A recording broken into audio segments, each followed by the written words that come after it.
Olá, sejam todas muito bem-vindas, sejam todos muito bem-vindos. Este é o Espiritismo Simples, o seu podcast sobre a doutrina espírita de forma simples como ela deve ser.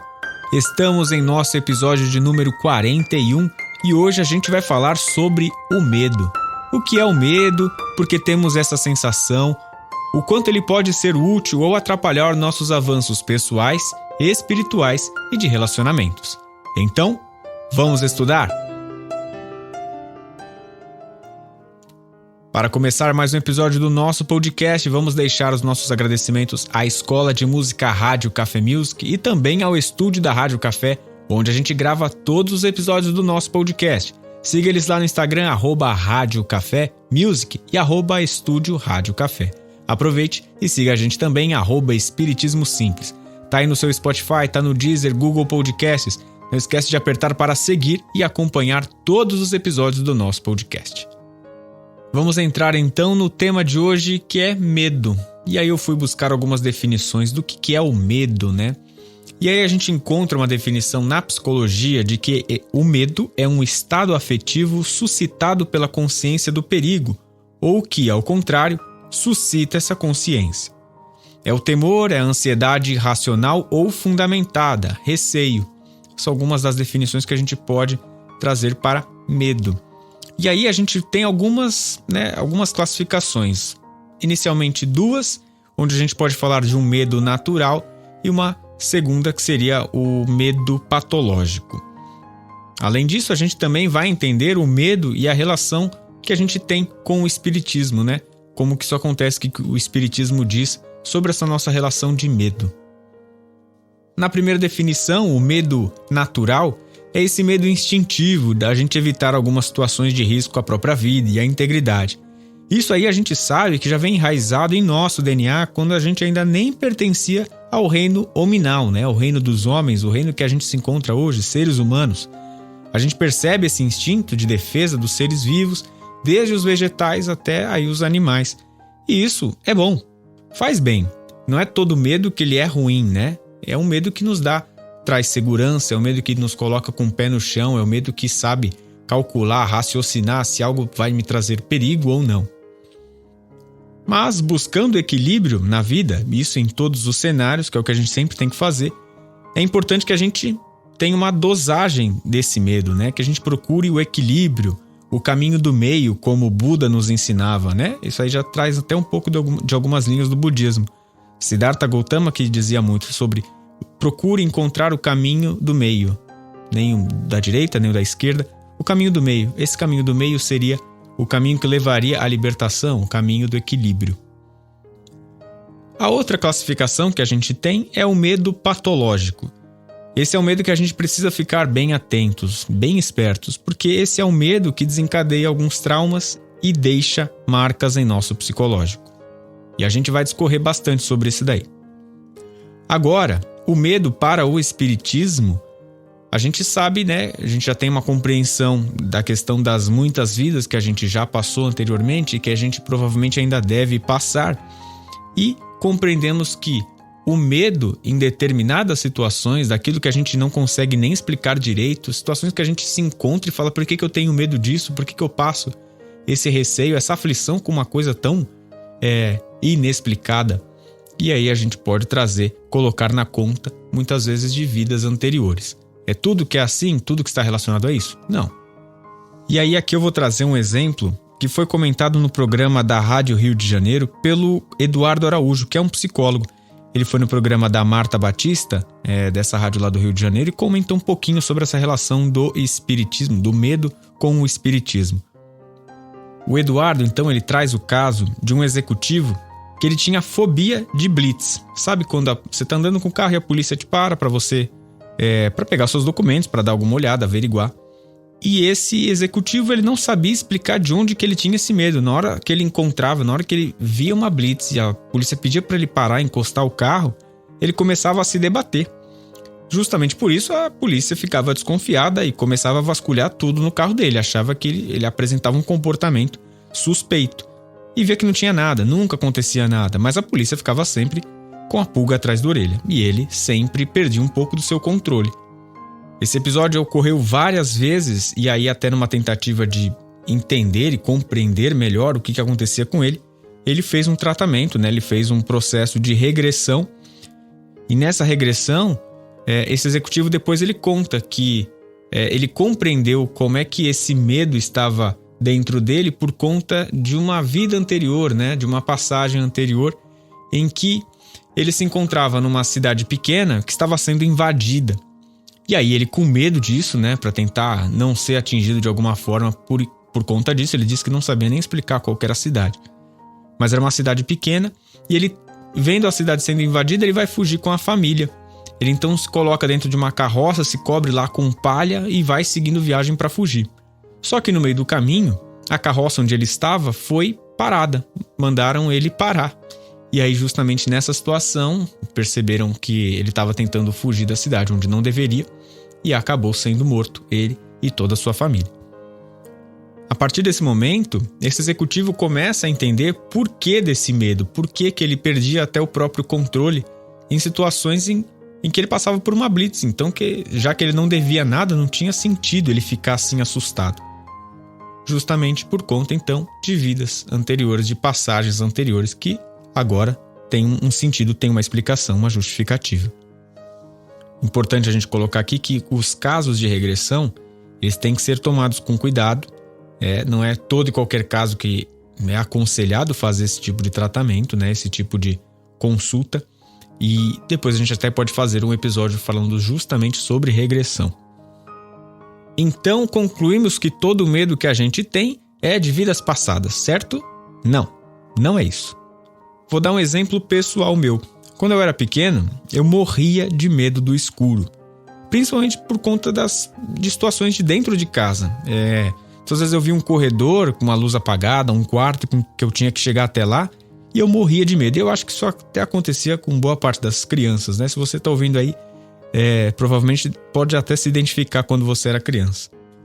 Eu tinha medo do que pudesse ter nesse espaço, né? O que eu iria encontrar lá, se alguém estava escondido, se tinha algum bandido, se tinha qualquer coisa diferente do normal naquele ambiente escuro. Naturalmente, com o passar dos anos, fui ficando mais velho, isso melhorou. E lembro que eu assisti uma entrevista, e isso ficou muito marcado na minha cabeça, uma entrevista de uma psicóloga na TV, e eu tinha lá no auge dos meus 8 ou 9 anos. Ela dizia assim nessa entrevista, que uma das facetas do medo existe por conta do desconhecido, porque a gente não tem o controle, porque a gente não pode prever o que vai acontecer. E mesmo pequeno, eu lembro que aquilo ali abriu muito a minha mente sobre o medo que eu sentia. Porque eu tinha medo não do escuro necessariamente, mas na verdade do que essa questão da ausência de luz gerava dentro de mim. Então era imprevisível, né? Eu não tinha o controle do que poderia acontecer. Como eu não vejo, como eu não sei o que tem lá, eu me assustava. E aí eu me resguardava, me fechava e não me permitia sentir e evitava ao máximo. Só que na verdade, tudo que estava lá no escuro, dentro de casa, eu já conhecia, eu sabia onde é que estavam todas as coisas, eu sabia que ali não tinha nada. O que eu tinha medo, as situações que eu colocava, eram invenções, eram criações minhas, né? Eram preocupações, era uma ansiedade. Mas no fundo eu sabia que estava tudo bem e que não tinha motivo para ficar assim. E essa reflexão eu trouxe e trago para o nosso dia a dia. Em muitas situações, a gente, no ambiente de trabalho, quando a gente tem um desafio, ou em nossas relações com as pessoas, quando conhecemos alguém novo e vamos encarar um novo relacionamento, a gente sente esse medo. O medo do incontrolável, o medo do que não está em nossas mãos. Daí a gente procura evitar, coloca a desculpa em muitas outras coisas e desiste antes mesmo de começar. Esse medo ele caminha de mãos dadas com a ansiedade e aí vem se tornando um dos principais traços da nossa geração. Vale o alerta de que o tema também entrou no modismo, né? Então a gente acaba escutando muitas pessoas falando sobre ansiedade e a gente tem que entender e respeitar como cada um lida e trata a sua ansiedade. Não é porque muita gente se diz ansioso que a gente tem que banalizar o caso, colocar como um traço comum a todos e seguir, porque não é assim. E abrindo aqui um parênteses bem rápido, uma outra situação da minha vida, uma vez numa entrevista de trabalho, o recrutador perguntou alguns pontos, né, da minha personalidade ou características que poderiam afetar no trabalho. Pontos negativos, pontos ruins. E eu citei que eu era uma pessoa ansiosa. E a resposta dele foi direta, sem nem pensar. Ele falou: mas isso aí nem é tanto um ponto fraco, todo mundo tem ansiedade. E eu fiquei refletindo muito, naquilo que ele falou na volta para casa. Um discurso muito generalista. E eu conheço pessoas que guardam a ansiedade para si e outras que se manifestam com crises e não necessariamente porque querem guardar ou querem se manifestar com aquilo. Então vamos respeitar e tomar cuidado com essa questão da ansiedade. Retomando ao ponto do medo e do desconhecido, e lembrando que o desconhecido na verdade nem existe, muitas vezes são invenções nossas, a gente que fica criando. Nós sabemos o que tem lá e que as surpresas não serão assim tão grandes, Não tem coisas mirabolantes. Permita-se sentir e permita-se errar se necessário, arrisque. Se deixe levar por algumas situações também. Tudo isso que eu venho falando, e como o tema de certa forma está muito ligada, com uma frase que eu encontrei num texto que diz: permita-se ser vulnerável. E o que significa isso? É assumir que é fraco, perdedor, que não adianta fazer nada, que as coisas são como são, é o destino que já vai estar traçado para que eu fale em alguma coisa? Não. Permitir ser vulnerável é ter ciência e consciência de que é importante se jogar na correnteza e por mais que a gente possa engolir muita água, também podemos chegar à margem com sucesso. Quem se sente vulnerável demonstra muito mais coragem do que quem não se permite. É estar então aberto para sentir e viver. Perceber que não somos super-heróis, mas que também temos muitos méritos por conta das nossas conquistas. E onde isso se reflete? Em todos os nossos ambientes de relacionamento, de espaços, no trabalho, nas tarefas, nos estudos. É arregaçar as mangas, é o famoso bora, bora! E aí puxando até uma perninha para essa questão até da vulnerabilidade, só que nos relacionamentos, como é que isso pode acontecer? E aí aqui vem o trecho do texto que eu encontrei na internet da Paige Raste. É o nome da autora, não sei se a pronúncia está certa, mas se você quiser procurar, tá lá no blog, no site Arte de Viver. A autora estrangeira, ela diz que a vulnerabilidade permite que você deixe de tentar mostrar como os outros o veem e permite que você seja visto como realmente é. Isso ajuda a perceber que você está muito menos sozinho do que você acreditava. No fundo, isso significa sermos nós mesmos, mostrar quem realmente somos. E justamente esse ponto, a autora, no começo do texto, ela lembra, a gente, que estamos vivendo cada vez mais e mais imersos na autocontenção. O que seria isso? Se escondendo. A gente vai ficando cada vez mais contido em telas de celular, escondendo os sentimentos, deixando tudo assim meio subentendido. E é fato, a gente pode escolher criar um personagem nas redes sociais e seguir com ele por anos sem ser descoberto que aquela pessoa ali, aquela persona nem existe. E tudo isso que a gente fala da vulnerabilidade, da gente se apresentar, como é que a gente às vezes se esconde, está relacionado ao medo. Ao medo de tentar, ao medo de errar, ao medo de sermos nós mesmos. Isso é perigoso. O ponto essencial até desse episódio que eu quero colocar é: permita-se. Nossas vidas, à luz do Espiritismo, é uma experiência de provas e expiações. O medo nos trava de viver a vida em plenitude, integralmente, compreender toda a sua essência. A vida é um perfume forte e estamos nos contentando a usar somente água de colônia depois do banho, aquele cheirinho bem fraquinho. A vida é um copão de refrigerante gelado trincando e estamos nos contentando com um suco em pó aguado e sem açúcar. Quente ainda por cima. Para com isso, vamos parar com isso.